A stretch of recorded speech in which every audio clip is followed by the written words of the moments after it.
Ano oras po kayo umalis sa inyo? Ano pa, alas 3? Ng umaga? Ay, nagbabayad pa rin kayo ng jeep. Saan kayo sa Binangonan? Sa Rizal po. Rizal, oh, alam ko Rizal. Malapit kayo sa bayan?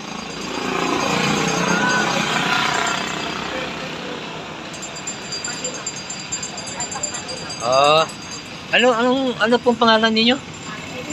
Ha? Ayun, magano po kayo, makiusap kayo, baka sakaling merong magbigay ng tulong sa inyo, ipaabot ko rin sa inyo. Oo. Ako, wheelchair po, para din ako ulit lalakad. Ito po kasing kalagayan niya, oh, yung may diferensya yung kanyang yung kanyang yung binti. Ano yung inborn? Inborn yan. Yan po, hirap na hirap sa paglumakad. Tapos yung sakay niya ay isa lang. Yeah, baka sakali kung merong maawa, paabot nyo na lang sa akin. Ano nga pangalan nyo ulit? Erita po. Erita po. Erita? Taga Binangonan. Ayun. Sigurado ka, tama na yung yung binigay ko sa'yo? Makakauwi ka na yan? Ha?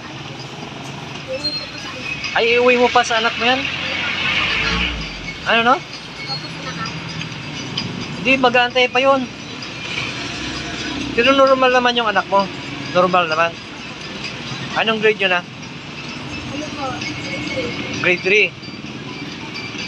Masipag naman mag-aral. Ayun siya. Laban lang po sa buhay. Huwag kayo sumuko. Ha?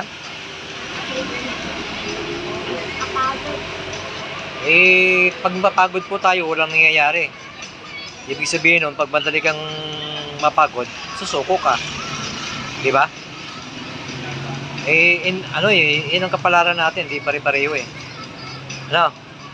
Laban na po hanggat nabubuhay. Sige lang ng sige, laging magdasal. Di po ba? O, ba't kayo naiyak? Huwag kayong maiyak. Hindi pare-parehang may kapansanan po.